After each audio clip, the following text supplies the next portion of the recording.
ইতিহাসের সমৃদ্ধতম এবং বিখ্যাত সভ্যতাগুলোর একটি হচ্ছে ইনকা সভ্যতা। আর এই ইনকাদের হারিয়ে যাওয়া একটি আধুনিক শহর হচ্ছে মাছু পিছু।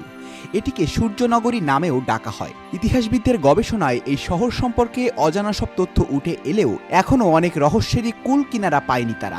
অনেকের ধারণা পেরুর মাছু পিছু হচ্ছে ইনকা সভ্যতার সবচেয়ে পরিচিত নিদর্শন, যাকে ইনকাদের হারানো শহর বলা হয়।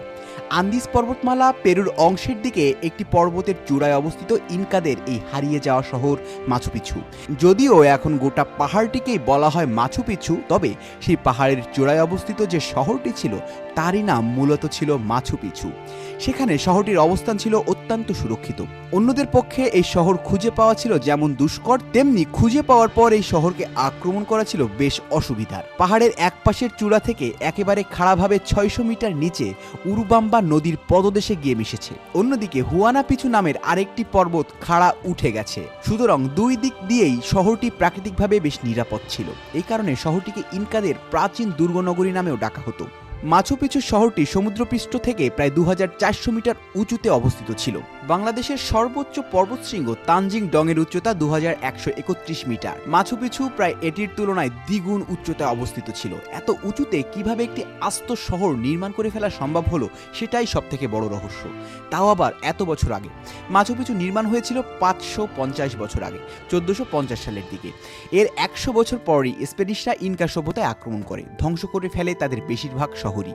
কিন্তু কি আশ্চর্যের ব্যাপার হলো, এরা মাছু পিছু শহরটি খুঁজেই পায়নি। এদিকে মানুষজন না থাকার কারণে শহরটি ধীরে ধীরে পরিত্যক্ত হয়ে পড়ে। কয়েকশো বছর ধরে তো মানুষ এই ঐতিহাসিক শহরটি খুঁজেই পায়নি। এরপর 1911 সালের দিকে হাইরাম বিংহাম নামের একজন মার্কিন ইতিহাসবিদ মাছু পিছু শহরটি আবিষ্কার করে। পৃথিবীর অন্যতম প্রাচীন সভ্যতা ইনকা সভ্যতা। এই সভ্যতায় বহু নিদর্শন মানুষের কৌতূহল বাড়িয়ে চলেছে আজও। এই সভ্যতাকে ঘিরে বহু মিথ রচিত হয়েছে। ইনকা সভ্যতায় কি আসলে গুপ্তধন ছিল? প্রশ্নটি হচ্ছে হ্যাঁ। আর খুব স্বাভাবিকভাবেই এই রহস্য ভেদ করতে মরিয়া গুপ্তধন অনুসন্ধানীরা।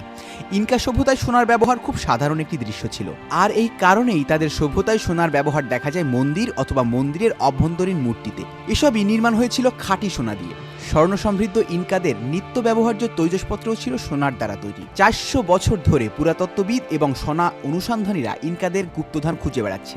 বেশিরভাগ অনুসন্ধানই ব্যর্থ হয়েছে। বিভিন্ন তথ্য থেকে জানা যায় পেরু এবং বলিভিয়ার মাঝামাঝি আন্দিজ পর্বতের শীর্ষে অবস্থিত একটি হ্রদের গভীরে ইনকারা ডুবিয়ে দেয় তাদের সব সোনা। এই আন্দিজ পর্বতমালা পেরুর অংশের দিকে একটি পর্বতের চূড়ায় অবস্থান ছিল ইনকাদের সেই হারানো শহর মাছু পিছু। মাছু পিছুর এই বসতিতে শুধুমাত্র 200টি বাসভবনই ছিল, আর যেখানে প্রায় 1000 জনের মতো মানুষ বসবাস করত। ধারণা করা হয় মাছু পিছুতে আবাদযোগ্য কিছু ভূমি থাকার কারণে ইনকারা এখানেই তাদের বসতি স্থাপন করেছিল। অবশ্য কিছু প্রত্নতত্ত্ববিদদের মত এখানে ইনকাদের জনবসতি গড়ে উঠেছিল শুধুমাত্র কোকো চাষের জন্য। কিন্তু মাছু পিছুর রহস্য উদ্ঘাটন করতে গিয়ে বেরিয়ে এসেছে বিভিন্ন তথ্য। আর সেটি হলো বিশেষ করে ধর্ম সংক্রান্ত উৎসব বিশেষ এবং বিভিন্ন উৎসব পালন করার জন্য নির্মাণ করা হয়েছিল এই শহর। এই শহরে রয়েছে অনেক ধর্মীয় উপাসনালয়, যেগুলো অতি সতর্কতার সাথে নির্মাণ করা হয়েছিল। আর এর মধ্যে একটি হলো সূর্য দেবতার মন্দির, যা খুব নিখুঁত পাহাড়ের কারুকাজ করে নির্মিত একটি বৃত্তাকার মিনার, যা মান মন্দির হিসেবেও ব্যবহৃত হতো। ধর্মীয় আচার অনুষ্ঠানের সময় কাছের ঝর্ণাতে গোসলের কাজটি সেরে নিত তারা। কন্ডোর নামক একটি মন্দিরে ইনকার চিত্রকররা পাথর কেটে একটি বিশাল আকৃতি শকুনের ছবি খোদাই করেছিল। তার কারণ অবশ্য এখনো জানা যায়নি। বিষয় বিচিত্রার আজকের পর্ব এ পর্যন্তই। নতুন কোনো বিস্ময়কর, অদ্ভুত, রোমাঞ্চকর তথ্য নিয়ে আবারও হাজির হবে আপনাদের প্রিয় টিম বিষয় বিচিত্রা। কমেন্ট বক্সে আপনার মতামত জানিয়ে সাবস্ক্রাইব করে আমাদের সঙ্গেই থাকুন।